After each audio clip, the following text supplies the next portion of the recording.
Perangai asli hingga keseharian pelaku pembunuhan gadis penjual gorengan, Indra Septiarman dibeberkan keluarga kandungnya. Diungkap keluarga, pemuda asal Padang Pariaman, Sumatera Barat itu memang dikenal punya perangai liar dan sering melakukan hal-hal nakal sejak kecil. Hal tersebut dipicu lantaran kedua orang tua Indra bercerai. Di tahun 2013 saat usianya masih 15 tahun, Indra pernah terjerat kasus pencabulan anak. Tak kapok, di tahun 2017, Indra pun ditangkap polisi atas kasus penyalahgunaan narkoba. Di momen tersebut, Indra pun mendekam di penjara. Sang tante, Suryati pun menceritakan tabiat asli Indra semasa dalam pengawasannya.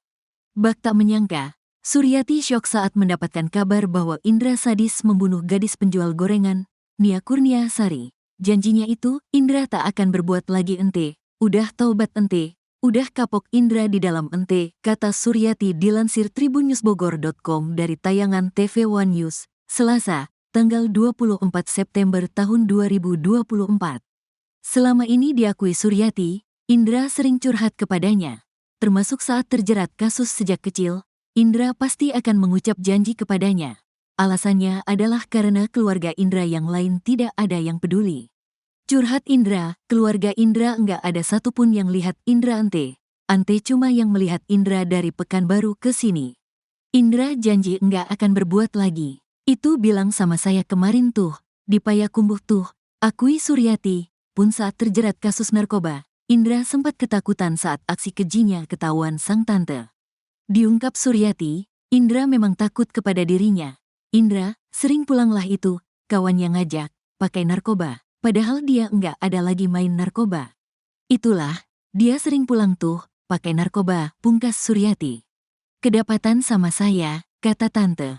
Indra mulai lagi, pakai narkoba. Katanya, Indra, enggak ente. Dia, Indra, kalau nampak saya takut memang, sambungnya. Perihal rekam jejak kriminal pelaku, Kapolda Sumatera Barat Irjen Pol Suharyono sempat menguak fakta mengejutkan. Bahwa alasan Indra Septiarman sulit ditangkap polisi hingga buron selama 11 hari karena ia merupakan seorang residivis. Usut punya usut, pihak kepolisian sudah beberapa kali melakukan penyergapan, namun Indra selalu lolos. Pelarian pertama, saat hujan deras Indra masuk hutan dan lolos dari penyergapan. 2 hari kemudian, polisi kembali melakukan penyergapan, tapi lagi-lagi lolos karena berpindah tempat. Lalu di hari ke-9 pembunuhan Nia, Indra kembali lolos dari penyergapan polisi.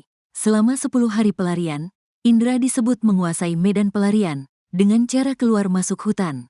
Sampai akhirnya di hari ke-11, Indra berhasil ditangkap saat bersembunyi di loteng sebuah rumah kosong di Padang Kabau, Nagari Kayu Tanam.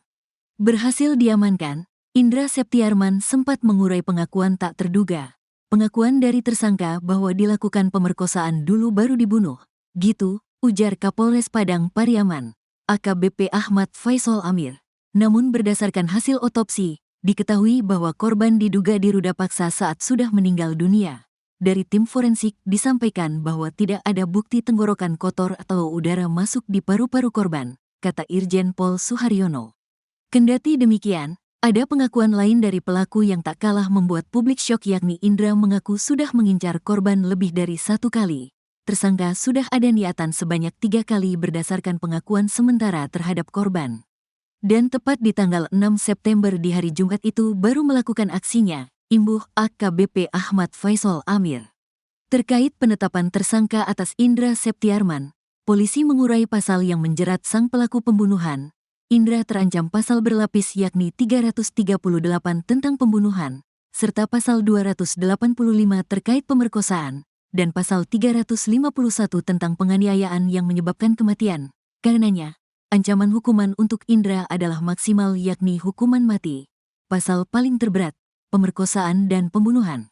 Kalau memang dihukum mati, ya dihukum mati, kata Irjen Pol Suharyono. Hingga kini, polisi masih melakukan penyelidikan perihal kemungkinan adanya pelaku lain dalam tindak pembunuhan gadis penjual gorengan.